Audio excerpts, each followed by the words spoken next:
Oi, pessoal, tudo bem? Eu sou a doutora Maria Fernanda, médica psiquiatra. Hoje o Saulo, meu marido, está comigo no nosso Café com Doutores. Ele não participou da outra vez com a doutora Bárbara. E hoje ele está aqui comigo porque hoje nós temos 2 convidados que são super especiais, que atendem lá no consultório também. Apresenta eles para o pessoal, amor. Quem são? O tema é dor, hein, gente? A gente vai falar de dor de coluna e tá aqui um casal, a doutora Mariane Salati, especialista em dor, e o doutor Tiago Salati, especialista em neurocirurgia de coluna.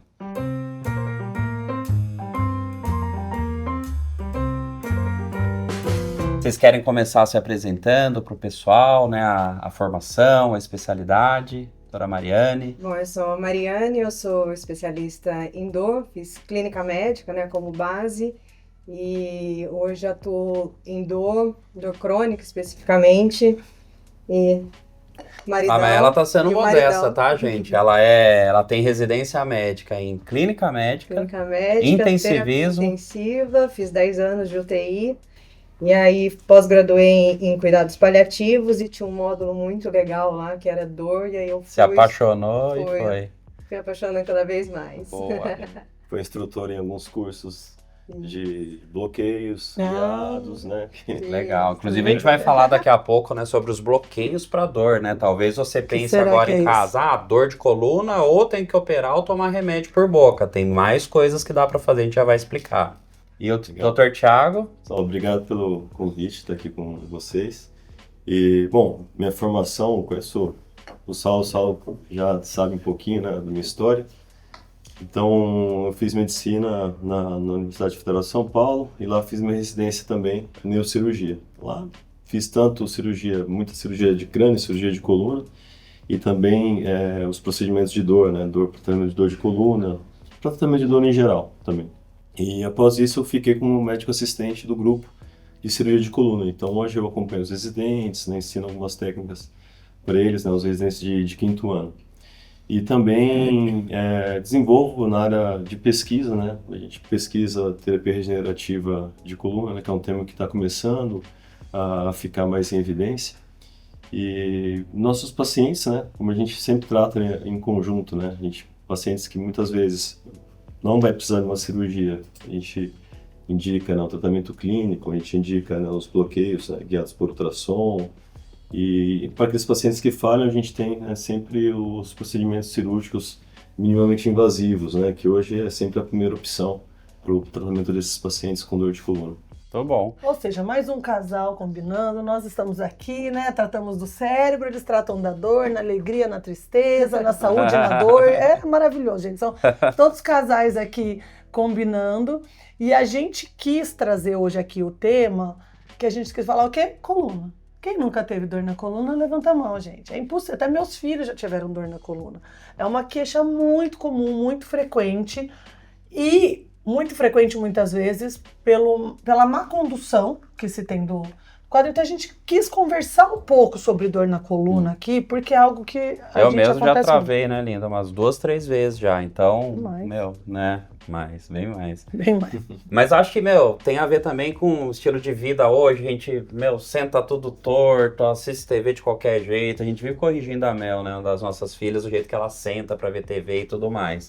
Então acho que tem a ver, vocês acham que, assim, hoje é mais o jovem do que o idoso que tem dor na coluna, é igual? O que vocês vêem na prática ali, né, no dia a dia? A principal causa de dor, né, é a lombalgia, que é a dor na coluna lombar, né, que é a mais prevalente. Que é a que eu tive 2, 3 vezes ou mais. Tem aquela que desce para a posterior da coxa, ciático, né, então que eu acho que é o que te mais vê no consultório, né. A minha nunca desceu pro ciático, fica mais aqui na lombar, mas um monte de gente tem essa que desce pra coxa, né. Às vezes chega até lá na batata, no pé. E as causas são variadas, né? Existem muitas causas que são genéticas, que é essa que a gente não consegue mudar, mas existem as outras que a gente pode melhorar. Então, tabagismo está envolvido com dor lombar crônica, perpetuação. Como é que eu vou parar? Então, quer dizer, quem fuma, isso vai facilitar para ter mais dor? Tem mais dor. É uma condição mais inflamatória. Então, isso é uma das coisas que a gente pede sempre para o paciente parar de fumar. E agora questões posturais. E agora nos jovens tem o tal do vape aí, né? Que a gente não sabe o que vai ser, né? Tudo que sai dos vape é tão perigoso quanto, né? O Tabagismo. tabagismo é nicotina, né? Não é só o cigarro, né? O vape, tudo. Exato, entra nisso, É o né? estilo de vida, né? Um estilo de vida pouco saudável, sedentarismo, Sim. postura, né? Igual você falou, corrige a mel aí. Tem que corrigir Exato. desde pequeno para não ter os efeitos lá Isso. no futuro. E as causas degenerativas que são do próprio envelhecimento, do né? envelhecimento. Mas hoje, assim, tipo, no seu consultório, você pega mais jovem com dor de coluna ou mais A idoso? turminha ali 30, 40 é Uau. É a que gente, né? predomina. É o Olha clubinho só. ali.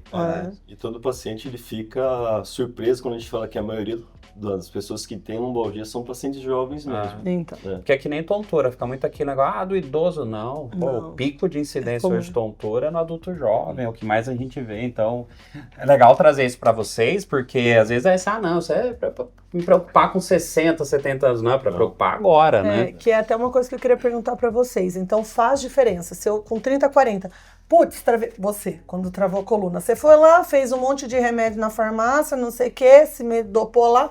Dopou assim, gente, tomou anti-inflamatório e tal.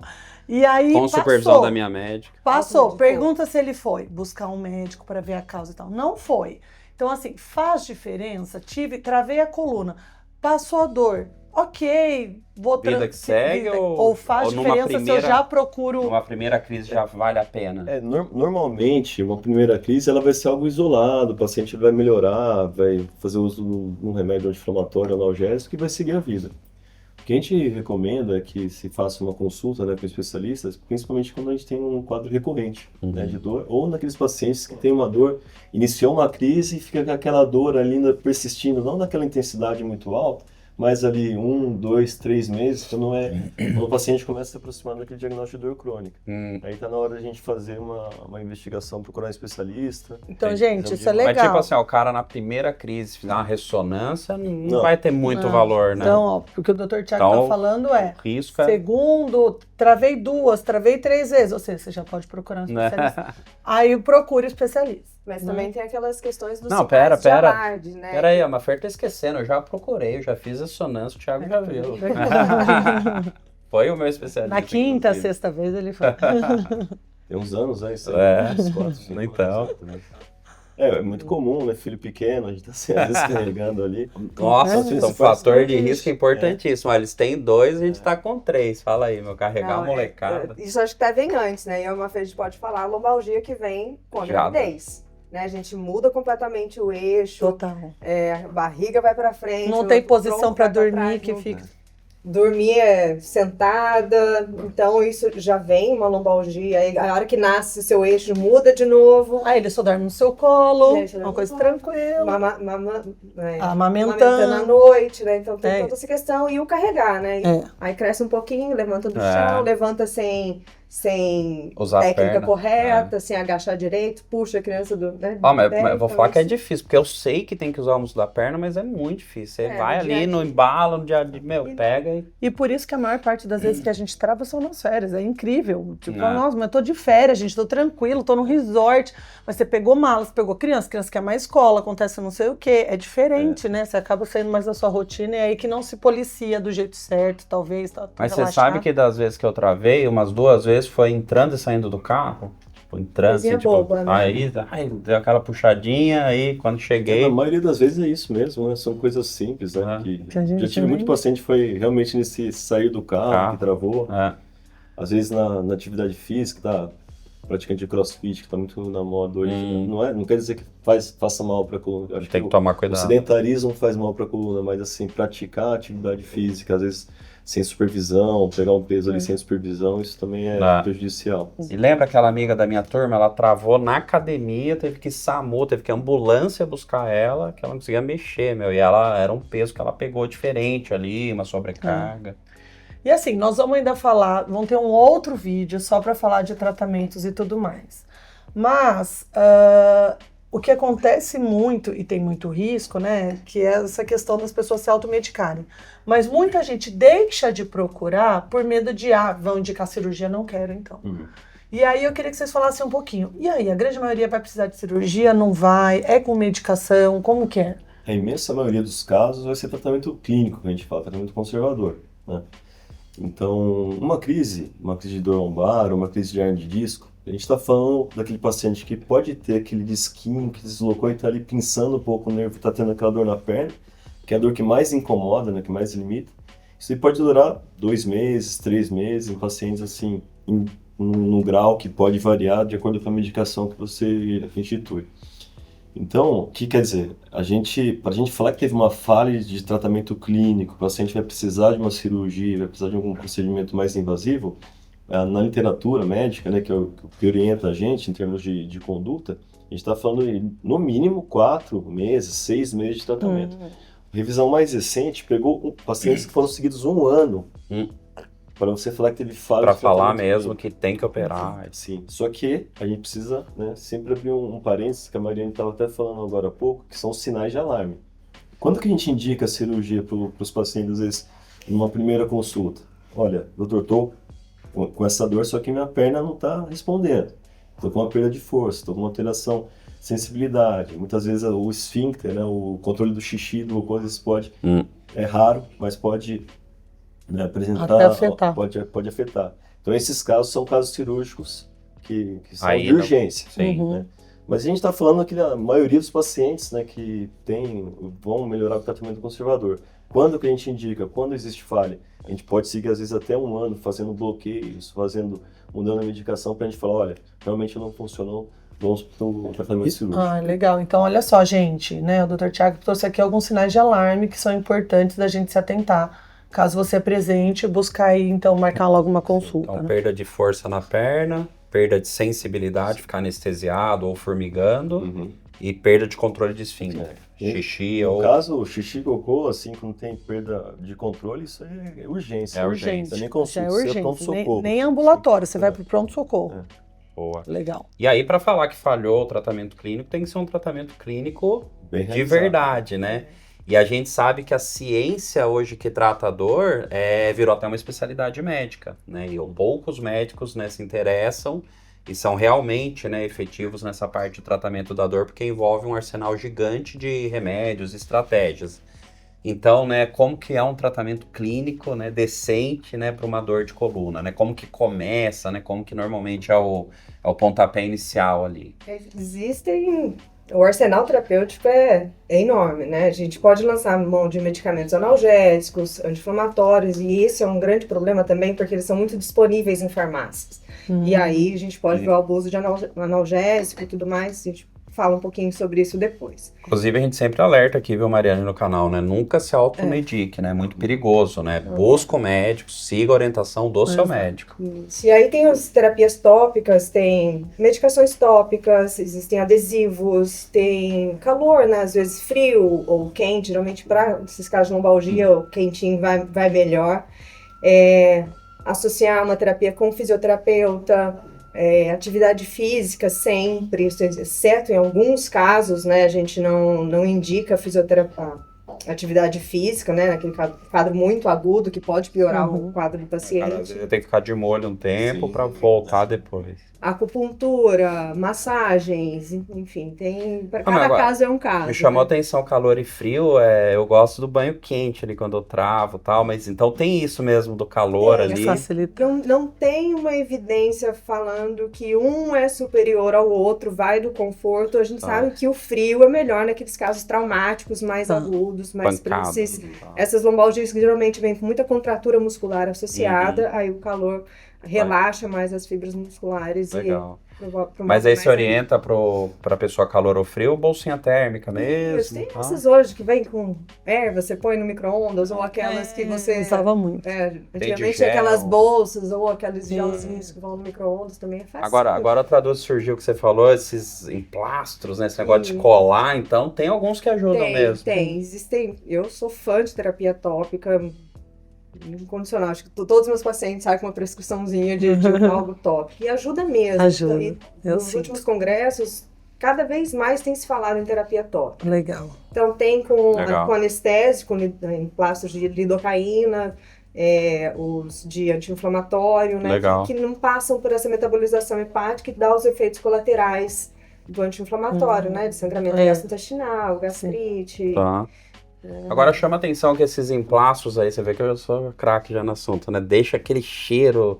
O que é aquele arnica? É aquele... cânfora, né? É cânfora, Não, né? esses daí são tipo gelol, não sei se eu posso falar. Não, Marcas, não é né? Mas os salompas, gelol, né? Eles geralmente tem isso, um mentolado, né? E então essa questão dos medicamentos, né? De todo esse arsenal, ele é super válido, ele é complementar, mas a gente tem que ficar muito atento, não só para esses sinais de alarde. Às vezes a pessoa está tomando medicação, não está melhorando e não quer procurar uma ajuda e, pô, é uma fratura. Né? Principalmente nos idosos, eu já vi caso de idoso com fratura espontânea, né? Tava em casa, sei lá, deu uma pisada em falso e fraturou ali a coluna, ou uma quedinha boba, né? E aí, não, mas eu nem caí forte, não, mas eu nem bati nada, como assim? Às vezes eu tive um paciente que ele fez uma fratura por osteoporose fazendo uma rotação no tronco. Ô, louco. Um movimento normal. Movimento normal. Então. Ele tinha uma densitometria super alterada, né? Que é aquele exame que a gente usa para ver densidade óssea, né? Ele estava super alterado, né? Fez uma fratura, quer dizer, começou a ter uma lombalgia por conta disso. Então, não é um paciente que a gente vai ficar medicando com anti-inflamatório, né? Então, tem outras formas de a gente... Não precisa nem ir muito longe, né? Vou falar fofoca de família, mas eu tenho um primo, você vai saber que é você aí. E 40 anos pulando na cama elástica. Mentira. Fez uma fratura torácica, né? Uma fratura torácica, pequena, compressão. Por compressão. Por compressão. Então, Pessoal. Às vezes coisas bobas que a gente não valoriza, né? E é importante procurar, né? Por isso que é aquela coisa que a gente estava falando, né? A dor está persistindo, que é o caso que a dor da fratura, ela persiste. Daí é aquele paciente que merece investigação, merece fazer Então tomou anti-inflamatório, deu uma aliviada, parou o anti-inflamatório, voltou a doer e tal. E daí já muda completamente o tratamento, né? Exato. Vai mais para esses lados. Tem coisas, aí você fala. Falando só um pouquinho, acho que talvez numa outra oportunidade, num outro vídeo a gente vai falar do tratamento em si, mas quando a gente fala de fratura, daí vai desde procedimentos não invasivos, que é quando a gente coloca um pouquinho de cimento para compactar a vértebra para o paciente não sentir dor mais, né, até procedimentos cirúrgicos, né, que são minimamente invasivos, mas que envolvem colocação de próteses para estabilizar a coluna. Então, daí muda bastante aí a complexidade, né, do que a gente está fazendo. Bom, mas falando sobre os analgésicos, né, a grande preocupação, uma é o abandono do tratamento e acha assim, aquele médico não resolveu nada, esse remédio não está fazendo efeito. Às vezes leva um tempo para as coisas acalmarem, né? Igual o Thiago falou, às vezes vão aí alguns meses para essa lombalgia, às vezes para uma hérnia ser, que a gente fala, reabsorvida, né? E anti-inflamatório é um dos grandes problemas que a gente tem no Brasil, né? Porque você compra qualquer anti-inflamatório na farmácia, eu vejo pacientes que usam, assim, meses e meses e meses, e nos meus tempos de terapia intensiva eu já vi muitos pacientes em diálise porque fez uso indiscriminado de anti-inflamatório. Ele tem um efeito renal que é uma das principais causas de diálise medicamentosa no Brasil, né? Então, gente, vocês estão ouvindo o que a doutora está falando, né? É extremamente importante a gente tomar cuidado dessa automedicação. Porque você pode estar, como a gente diz, fritando o seu rim, você pode estar aí machucando ele, muitas vezes o seu fígado, por conta do uso indiscriminado de medicamentos. Então tem que ser sempre com orientação médica. Tanto que quando a gente viaja para o exterior, às vezes a gente tem dor, você não consegue comprar anti-inflamatório lá. Né? Só que aqui... tipo, Reino Unido, o único livre prescrição é ibuprofeno, dose de 400 e ponto. Aqui a gente compra o que quiser, né, meu? Qual quiser. Muito fácil o acesso, né? Então tem que ter esse uso consciente, só com supervisão médica. E também lembrar de efeito gastrointestinal, né? Gastrite e úlcera por conta do uso de anti-inflamatório. Geralmente a gente não passa aí de 3, 5 dias. Em alguns casos a gente até estende ali para 7 dias. Mas o meu reumatologista, eu tenho anti-inflamatório, eu tomo a mesma. São outros 500, outro contexto, né? Mas essas dores mais agudas, assim, a gente tem que ficar bastante atento para o uso indiscriminado, que a gente vê muito. Legal. Bom, e aí você falou uma coisa até que interessante, né? Que a gente tá falando de um quadro agudo. Então, apaga o incêndio, desinflama, melhora. E aqueles quadros de dor crônica mesmo, né? Existem remédios que não são anti-inflamatórios, né? Analgésicos para tentar meio que controlar a dor a longo prazo? Então, aí eu entro um pouquinho na área de vocês, né? Eu costumo muito... nas minhas consultas, eu costumo falar bastante sobre educação em dor, né? Da necessidade do tratamento de forma adequada.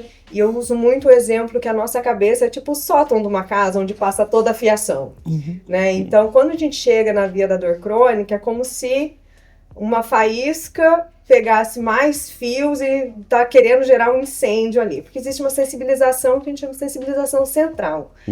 Então, como que a gente controla essas faíscas, né? A gente lança a mão de medicamentos anticonvulsivantes e antidepressivos na maioria dos casos, né?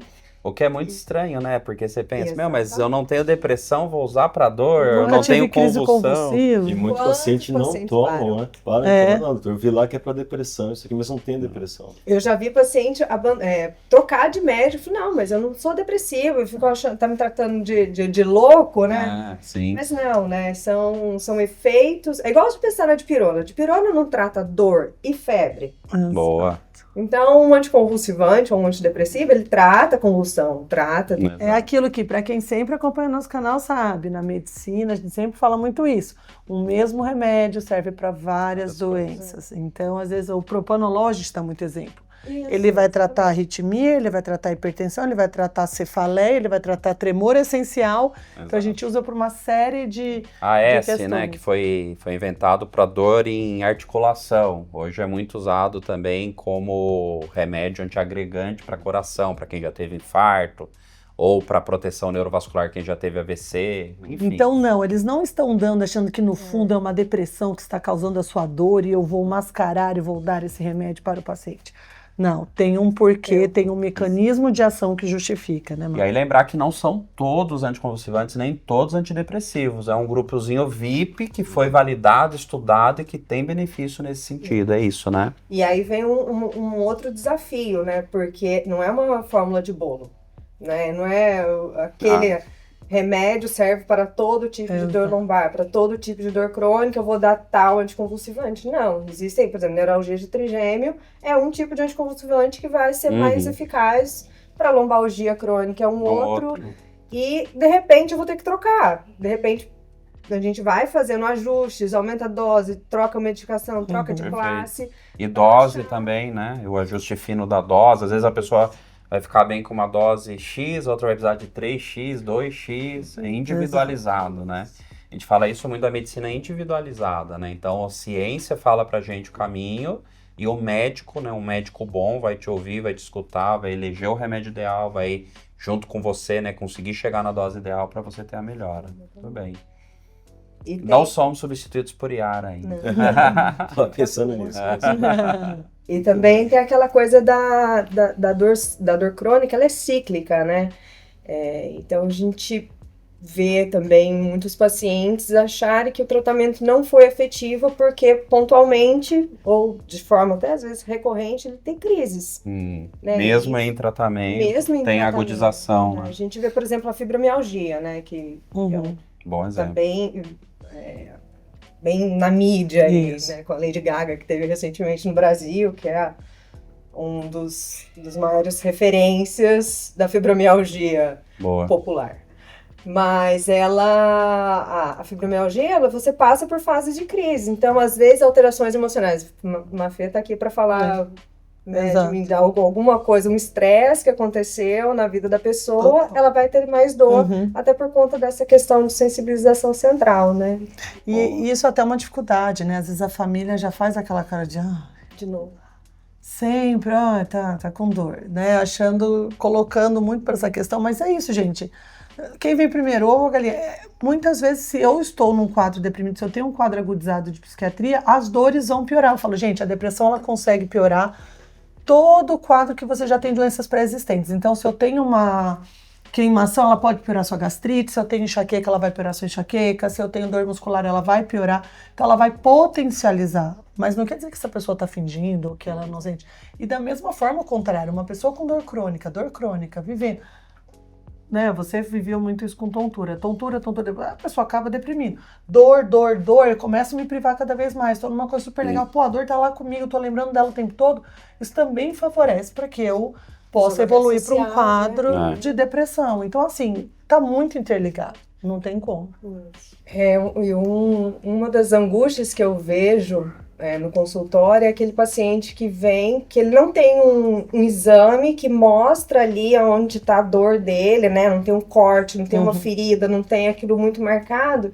E é completamente incompreendido em casa, porque o fibromialgia é o clássico, né?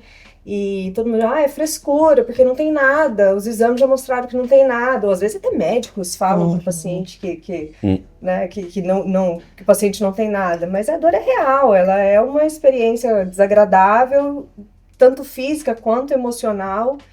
E se você tem aí, tá passando por isso, tem ajuda, tem tratamento. Eu gosto muito de trazer a família para as consultas, para conversar e mostrar, olha, botar ali desenhos, né, para entender que isso existe, isso é real, a dor é real, né, e a gente precisa ter esse olhar cuidadoso. E é isso, gente, se você tem essa dor, nós estamos assim, né, hoje a gente também trouxe esses profissionais maravilhosos, eles são muito bons, são muito humanizados, eles entendem, então procure alguém que entenda a sua dor, que olhe para você, te veja enquanto uma pessoa, um ser único, individualizado, porque ele vai conseguir te ajudar, ele vai conseguir melhorar e te tirar dessa situação.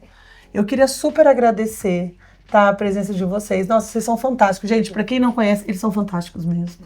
Então, assim, obrigado por estarem aqui. Foi um prazer.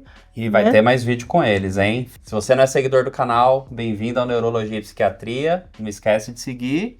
E dá um likezinho aí pra dar uma moral pro vídeo, hein? Pra gente entregar pra mais pessoas. Um abraço. Tchau, tchau.